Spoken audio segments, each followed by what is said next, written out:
Imagine estar diante do trono, com os olhos fixos no Rei dos Reis, o coração disparado, a eternidade em suspenso e de repente ouvir da boca de Jesus: "Apartai-vos de mim, eu nunca vos conheci." Silêncio. Não um silêncio de paz, mas um silêncio que corta, que pesa, que condena.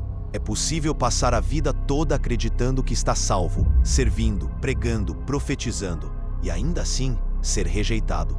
É possível fazer milagres e nunca ter conhecido o autor da vida. Esse é o texto mais assustador da Bíblia, não porque fala do inferno, mas porque mostra que muitos que achavam estar salvos não estarão. E o mais sombrio, essas palavras não foram ditas a ímpios, nem a perseguidores, mas a pessoas religiosas, gente que fez em nome dele, gente como muitos de nós. Mateus 7, 21 a 23 não é um aviso para o mundo, é uma sentença para a igreja. E o que está escondido nessas palavras é um filtro divino que continua ativo, um texto enterrado no tempo que define silenciosamente quem fica e quem é eliminado. Mas por que Jesus rejeitaria alguém que realizou milagres em seu nome? Por que expulsar demônios não basta? Por que fizemos muitas obras não é suficiente? A resposta está em algo que poucos entendem, algo que Jesus escondeu por trás de uma frase simples: "Nunca vos conheci."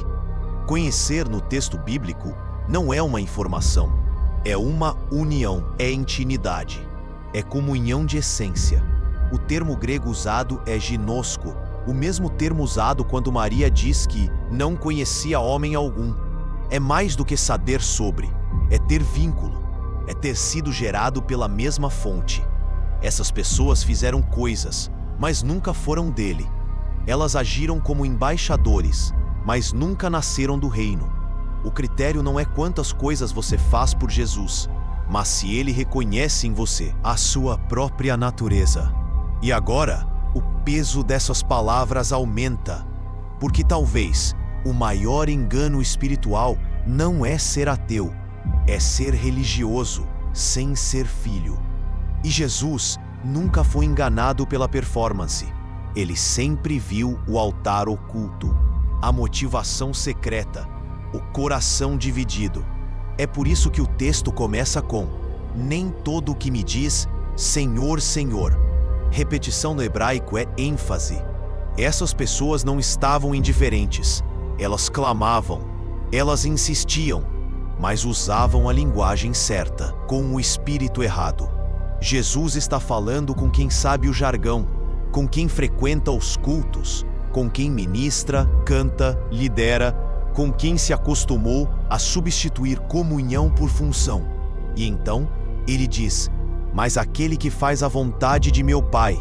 Aqui está o divisor: vontade, Pai, obediência, filiação. Não basta fazer, é preciso ser obediente. E mais, é preciso ser filho. E aqui se esconde um princípio terrível. O reino não é acessado por realização, mas por submissão. Muitos querem o poder de Deus, mas não a vontade do Pai. Querem profetizar, mas não querem morrer para si. Querem curar, mas não querem perdoar. Querem expulsar demônios, mas não querem expulsar o ego. Querem as obras sem o quebrantamento. E quando esse padrão se repete, quando o sistema vira religião, o resultado é uma multidão ativa, mas desconhecida no céu. E Jesus não diz: "Eu os conhecia e rejeitei." Ele diz: "Nunca vos conheci." Nunca houve ligação, nunca houve cruz, nunca houve renúncia. A fé se tornou um espetáculo, um ministério, um estilo de vida, mas não uma morte. E agora, isso se conecta ao cenário do fim. Apocalipse 20 descreve o juízo diante do grande trono branco e diz que livros são abertos, mas há um livro especial, o livro da vida. E a Bíblia diz: "Aquele que não foi achado no livro da vida foi lançado no lago de fogo." Esse livro não é uma lista de membros de igreja, nem um registro de obras. É o registro dos nascidos de novo, dos que foram regenerados pela graça, dos que deixaram de viver para si e foram selados pelo Cordeiro. E há uma conexão direta com Mateus 7, porque ali As pessoas não foram rejeitadas por causa do pecado evidente, mas por causa da falsa aparência de espiritualidade. Elas tinham o nome, mas não a identidade. Tinham a prática, mas não o DNA do reino. E o mais assustador é que ninguém contesta a autoridade de Jesus naquele dia. Eles apenas dizem, Senhor, e ele responde com a mais cortante das frases, Apartai-vos de mim, vós que praticais a iniquidade. A palavra usada para iniquidade no grego é anomia, ausência de lei, rebeldia, viver do próprio jeito, fazer a própria vontade. Eles faziam milagres, mas viviam sem aliança. Falavam de Jesus, mas não se submetiam à sua voz. Eles usavam o nome de Cristo como ferramenta, mas nunca se renderam ao Cristo como Senhor. E agora, olhe para dentro. Quantas vezes buscamos resultados, mais do que relacionamento? Quantas vezes a correria do ministério nos afastou do secreto? Quantas vezes falamos sobre Deus sem falar com Ele? Quantas vezes o nosso Senhor, Senhor foi apenas eco vazio? O texto de Mateus 7 não é apenas um alerta, é uma convocação a reavaliar, a sondar o coração, a discernir se o que temos é religião ou redenção. Porque no final, o que nos salva não é o quanto fizemos, é o quanto fomos encontrados dele, filhos, alinhados, submissos, obedientes, transformados. O inferno está cheio de admiradores de Jesus, mas o céu só reconhece filhos. E o texto escondido que define quem será eliminado já está escrito, e está sendo cumprido todos os dias. Mas há algo ainda mais profundo, algo que poucos percebem, porque está escondido nas entrelinhas da própria estrutura da mensagem de Jesus. Ele não estava apenas alertando, ele estava revelando um padrão de seleção celestial, e esse padrão não se baseia em popularidade, em números, em dons visíveis. O filtro de Deus não é baseado na aparência do sucesso ministerial, mas na essência da obediência silenciosa. Fazer a vontade do Pai é mais do que cumprir uma tarefa. É carregar a cruz quando ninguém vê. É perdoar o imperdoável. É calar quando a carne grita. É morrer por dentro, para viver por Ele. Essa é a marca dos filhos. Não é o palco, é o altar secreto. Não é o grito, é a entrega silenciosa. E talvez a pergunta mais assustadora não seja: será que Deus me usou? Mas sim, será que Deus me conheceu? Porque Deus pode usar até um jumento, mas só conhece filhos que foram formados no ventre da intimidade. Lembre-se de Judas. Ele expulsou demônios, andou com Jesus, foi enviado com autoridade, mas no fim, não foi reconhecido. Não por falta de obras, mas por falta de coração. Ele conhecia o nome de Jesus, mas nunca se deixou moldar pelo Espírito de Jesus. E agora, vamos ainda mais fundo. No Antigo Testamento, havia um padrão oculto de eliminação, um sistema espiritual que Deus usava para separar os seus. Em Ezequiel 9, lemos sobre uma visão aterradora. Um anjo recebe a ordem de marcar na testa todos aqueles que suspiravam e gemiam pelas abominações cometidas na cidade.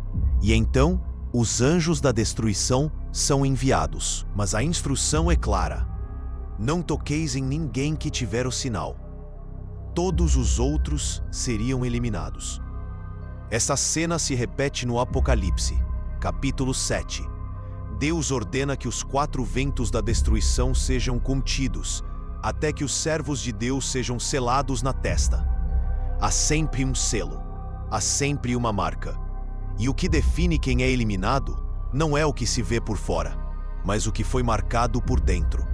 E é por isso que Jesus diz: eu nunca vos conheci, porque essas pessoas nunca foram seladas, nunca foram separadas, nunca nasceram de novo.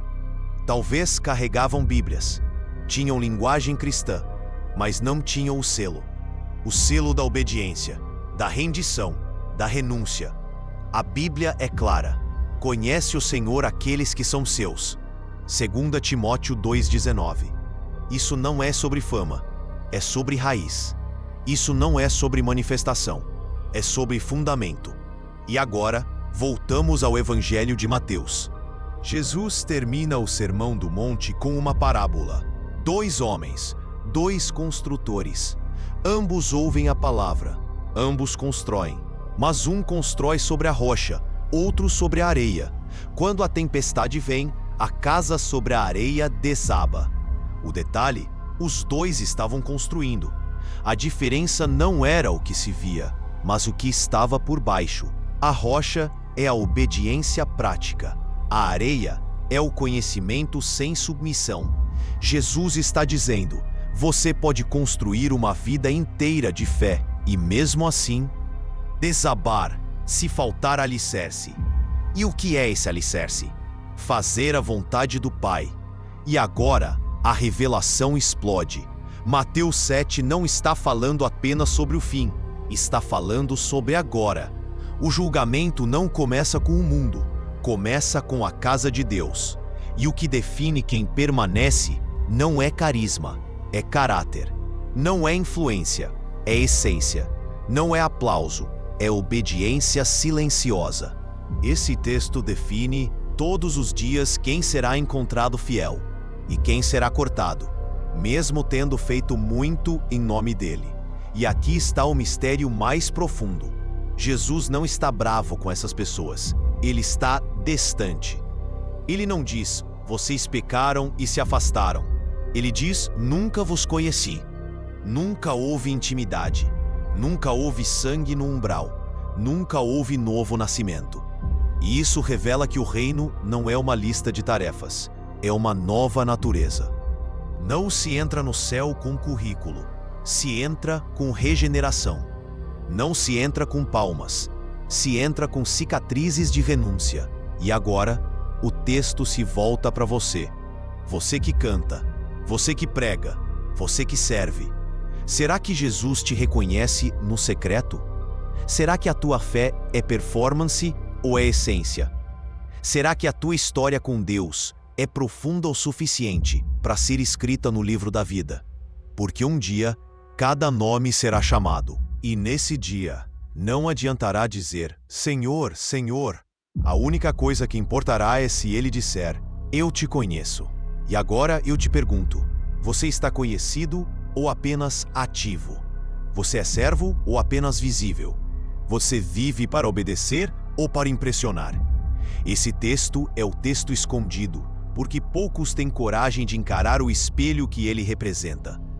Ele não fala sobre os que erram, fala sobre os que acertam externamente, mas falham no espírito.